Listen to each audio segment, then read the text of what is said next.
ఇక్కడికి విచ్చేసిన ఎన్టీ రామారావు గారి అభిమానులందరికీ పేరు పేరున నా నమస్కారం తెలియజేస్తున్నాను. మీతో పాటు నేను నా దేవుడు నా అన్నగారిని తలంచుకోవటం నా అదృష్టం.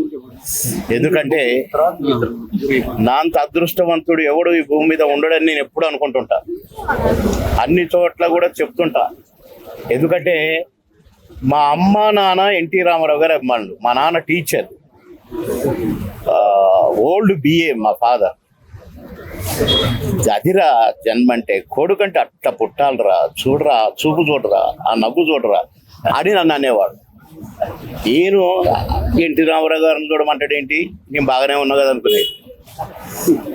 అలా అభిమానులు అయితే మా నాన్న అమ్మలను బట్టి నేను ఎన్టీ రామారావు గారి అభిమాని చిన్నప్పటి నుండి, 3వ తరగతి నుంచి.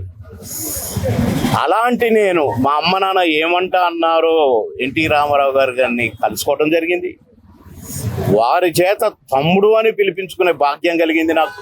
తమ్ముడు ఎక్కడ అనేవారు షూటింగ్కి రాగానే, మేజర్ చంద్రకాంత్ అప్పుడు. ఆ తర్వాత ఎన్నో సందర్భాల్లో అన్నగారిని కలిశాను.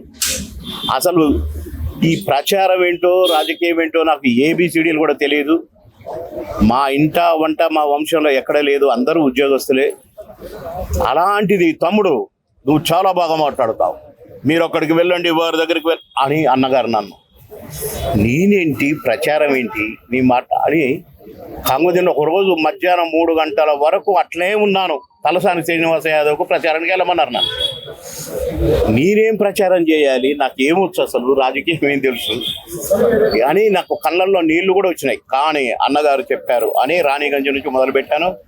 రాత్రి 12 గంటల వరకు తిరిగాను, అందరిని కలిశాను, బ్రహ్మాండంగా గెలిపించాను. ఎంత సంతోషపడ్డారో అన్నగారు. వెరీ గుడ్ తమ్ముడు, చాలా. అలాంటి అన్నగారితో నటించే భాగ్యం, అలాంటి భాగ్యవంతున్నా నేను. అలాంటి అన్నగారి జన్మదిన వేడుకలు, 103వ జన్మదిన వేడుక జరగటం, నా నందమూరి కుటుంబ సభ్యులంతా ఇక్కడ ఉండటం, నా దేవుడి కుటుంబ సభ్యులు, చాలా సంతోషంగా ఉంది. మాట అంటే మాటే, చేతంటే చేతే. అన్నది సాధించాడు, అన్నది చేశారు. ఏదంటే అది. 2 రూపాయల కిలో బియ్యం అంటే 2 రూపాయల కిలో బియ్యం, 3 రూపాయల కిలో కొని గవర్నమెంట్ నుంచి 2 రూపాయల కిలో బియ్యం ఇచ్చేది. అప్పుడు నేను రేషన్ షాప్లో ఆఫీసర్గా ఇక్కడికి ట్రాన్స్ఫర్ అయినా. నేను ఇక్కడ ఇక్కడే మన యూసఫ్ కూడా దగ్గరే నా గోడౌన్ ఉండేది.